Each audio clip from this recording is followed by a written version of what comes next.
This video will show you how to replace the rear strut cartridge on a Mitsubishi Lancer. This is part of your rear suspension located behind your rear wheel. Let's get into it. Okay friend, let's get started on our job. To gain access, we're going to remove the carpet and our insulator from along this area. Typically just go ahead and take hold of those and you can pull them out of place.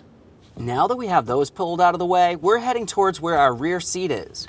Now we can see that we do have one plastic push clip. To dislodge this push clip, carefully start pulling out on the center. That'll unlock it, and then you can remove the outer portion as well. For this, I'm just using an angled pick. It's something that I can make my way into this area with. You can also use a flat blade screwdriver if necessary. There we are. There's our pin. Still in good usable order. Now we should be able to take hold of this, wiggle it around. We're going to pull it out of place. The ABS wheel speed sensor connector is down in this area.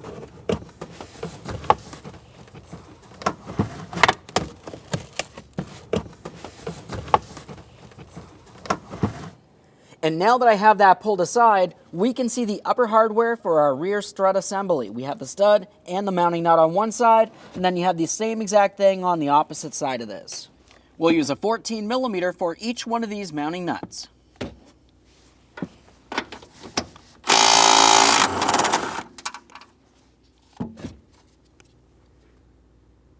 Let's move along to our next mounting nut.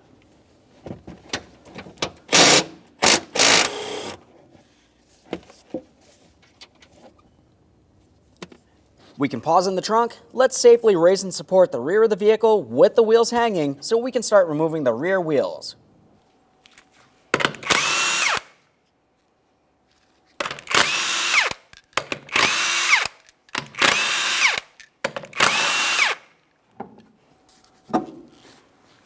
Now that we have the wheel out of there, we have a clear view of our rear strut assembly with coil spring. We're going to make our way all the way down to the bottom mounting hardware.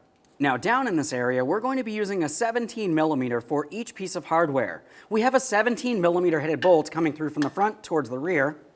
Along the back side, a 17mm nut.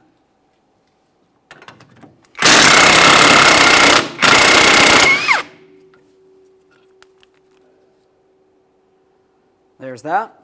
Let's make sure we have some movement from this mounting bolt. We have movement there as well. Now that we have the mounting hardware off of there and we're sure that this has broken free, we're going to leave this in temporarily. We'll make our way to the rear sway bar link next. Now as far as the sway bar link, we're going to have to remove the hardware, but what you'll find is as you start removing the 15mm mounting nut, the stud may want to spin on you. Now different sway bar links could potentially have a port along this stud here, or maybe an area that you could carefully grab onto with a wrench. If you're using a wrench to try to hold it, just be extremely careful not to damage the boot. Now I have a thin-walled wrench here so I don't cause any damage. I'm just going to slide right down along that mounting portion of the sway bar link. Once I have that holding this for me, I can continue on with removing that mounting nut.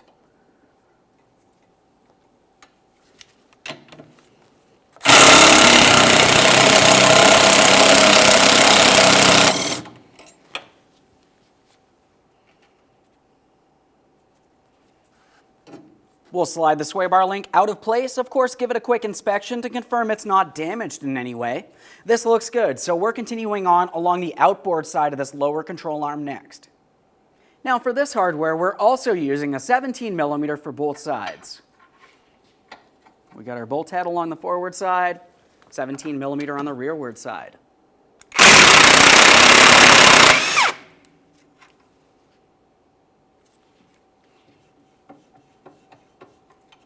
Now we can continue on by tapping this out of place. I'm using a small hammer.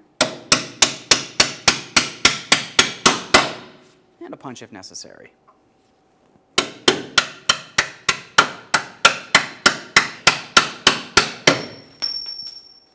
There's that piece of hardware. Now we can continue on to removing this piece of hardware we left in place, holding the lower portion of the strut in place to the lower control arm.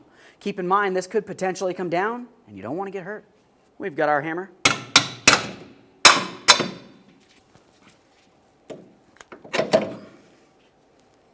There we are.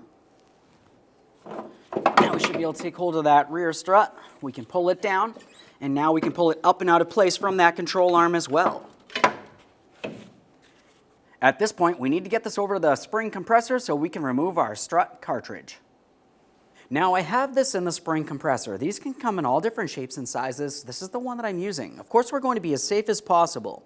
Before we start compressing the spring to start any of the removal, we want to take note of the strut cap in comparison to the port along the bottom of the rear strut. As you can tell, that the stud along the top is aligned with the port on the bottom. Just a clear marking should do. Obviously, just take a mental note as well. We've got it marked, so let's go ahead and start carefully compressing this. We're taking our time, hand and eye protection at all times, of course.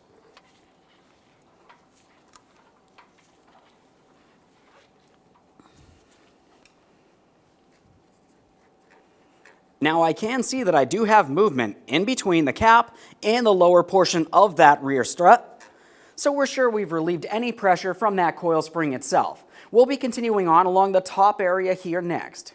Now, since we do have to hold that strut cap to prevent it from spinning on us, I'm just going to use some locking pliers down along this area. We're holding the spring to that rear strut, just along the base. This is safest to hold using a pry bar in between the studs and the mount itself.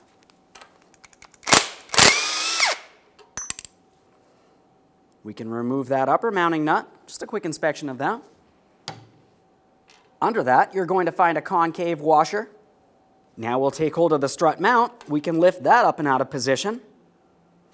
Have a quick look along this area, confirming it's not damaged in any way. This looks good. Now we can carefully reach inside this area. We have a washer, a jounce bumper, and a protective sleeve. There we are. Let's just double check to make sure nothing's damaged here. This looks good. Now we can make our way down along the bottom. We're removing our locking pliers and removing that strut. Let's give it a little wiggle here.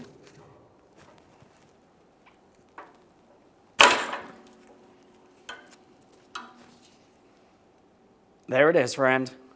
Now we can continue on with cleaning and inspecting our coil spring. We want to make sure nothing's rotted, weak, or damaged. A little bit of rust, like you can see here, isn't really such a big deal. But if you happen to see something's cracked or about to crack, you definitely want to go ahead and replace it. Go ahead and use a wire brush, give it a quick cleaning, make sure it's still good to use. Let's prepare our rear strut for installation. We're going to start with our protective sheathing with our jounce bumper. We're going to slide that right over the shaft of this. We need it to align with this area right along here. Line this up, we can see it coming through. Now here's where we're going to attempt to take our time. As you press this down, you may find that the strut piston makes its way down as well. We'll just go ahead and carefully press this down. To help hold up on that strut piston, you can put your washer with the mounting nut. We'll just gently start pulling it up. It's much easier in that direction. We can remove this upper hardware. Now we can start bringing our strut up and through the coil spring. Before we do so, let's pay attention to the base, the area where the coil spring is going to sit. You can see exactly where the very end of it needs to be. We'll carefully make our way straight up and through this area. You want to be very careful for anything holding that coil spring. Now at this point, I'm just going to gently twist this until it feels as though it locks in along the bottom. Now that we have the jounce bumper on there, we're going to continue on with our large flat washer that sits right on top here. And now we can continue with our strut mount. Looking along the bottom, we can see the rubber portion of the mount, and you can see the groove where the end of the coil spring sits. Let's make sure we have that aligned for the installation process. There we are. It wants to stop. I'm confirming that my markings are properly aligned here, and we'll continue on with the upper hardware next. Now we have our washer with the concave portion facing up, and of course our mounting nut. Go ahead and start that right on there. Now down along the bottom, before we start tightening the upper hardware, I'm going to be using my locking pliers to hold my strut in place. We have it in the proper positioning. Now we're up along the top hardware area. We know that we are properly aligned as far as the cap is concerned with that coil spring. Now what you may find when tightening your mounting nut, the strut shaft wants to spin as well, so you want to prevent that. Up along the very tip of that strut, you should have an area you can grab onto. In my instance, I'm using a 1/4 inch to hold that and preventing it from spinning, and I'll be using a ratcheting 18mm wrench to tighten this mounting nut. The torque for this, once we do have it bottomed out, will be 18 foot-pounds.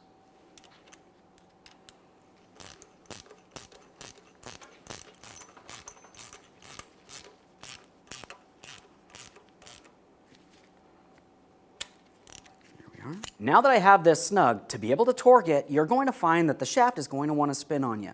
Now we can apply a little bit more pressure here by gently releasing our coil spring, applying pressure on both ends of that strut.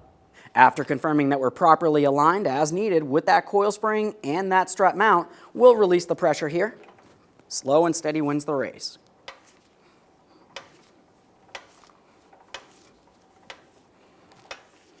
Okay, now we do want to still have this in our strut compressor holding it still for us, so I'm just applying a tiny bit of pressure.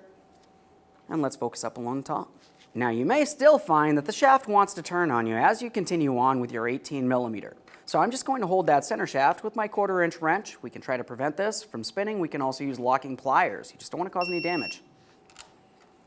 There we are. We've got that torque to the specifications. Now we can completely release this from the compressor and make our way back over to the vehicle.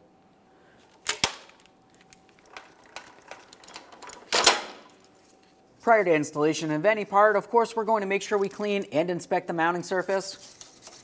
Just use a wire brush, clean rag. Just make sure it's not rusted, rotted, or weak. Let's make our way down next.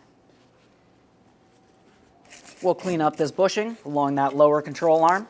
We want to make sure it's not torn, worn, or damaged. Continuing on, we have the port where that strut goes, right along the center area. And then we also have the area for that sway bar link. Just make sure nothing's rotted, weak, or damaged. Now it's time to install our rear strut assembly. We're going to take this, we'll come up nice and high inside of that rear wheel well, and we're going to start sliding the very end of the rear strut down into its mounting port. Now we're going to align the area for our mounting bolt. The mounting bolt we'll be using is the one with the pointed tip. This is coming through from the front towards the rear. Slide it right on through. Go ahead and start on that mounting nut. Now we can carefully pull down on the control arm and the rear strut. We're paying attention along the top next. Be aware of any pinch points. We need to align all three of the ports. We have the mounting studs on this, so we'll just gently start bringing it up. It should slide into the body of the vehicle. Now, of course, there is hardware up there. We're going to get to that once we're done in this area and we've fully reinstalled the wheel. Continuing on, we're going to have to apply upward support underneath our rear control arm. We're bringing it up until it matches up with our rear hub. Be extremely careful and aware of any pinch points as you continue on. We only need to go high enough the bushing's properly aligned.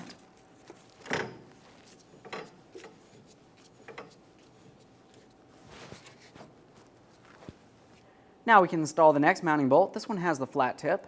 To align this, you may have to use an angled awl.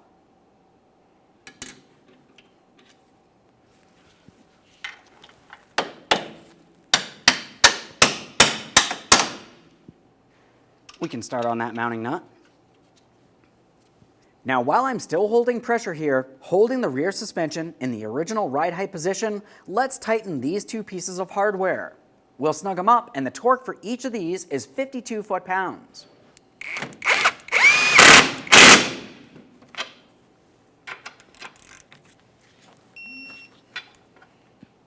Let's make our way to the next mounting bolt down at the bottom of that rear strut assembly.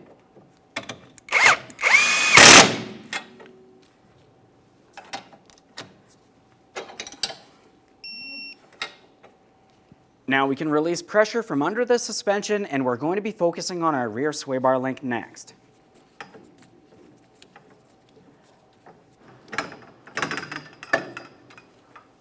For that sway bar link, we need to align the stud with the control arm, and we'll slide the stud through. We'll start on the mounting nut, snug it up. The torque for this will be 29 foot-pounds.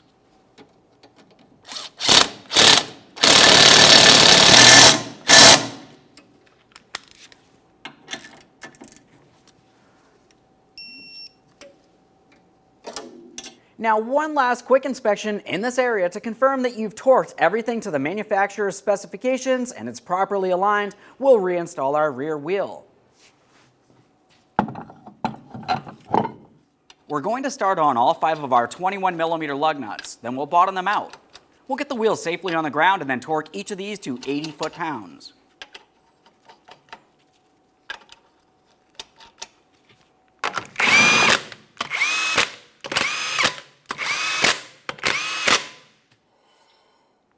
Now we've got the wheel back on the ground, we're going to be torquing each one of our lug nuts in a crisscross manner to that 80 foot-pounds.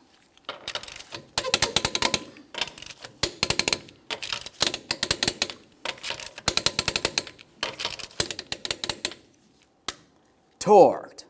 Now we're in the trunk of the vehicle. We have the upper hardware that needs to be installed. We're starting on each one of our 2 mounting nuts here. Once we have them started on, with the weight of the vehicle back on the ground, of course, we're going to torque these to 33 foot-pounds.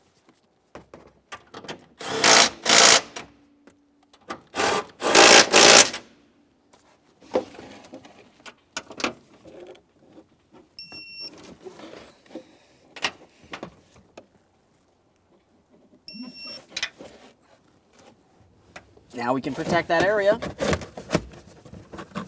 So let's slide this into position here. And slide behind there. Now that I have that in place, let's continue on with that plastic push pin.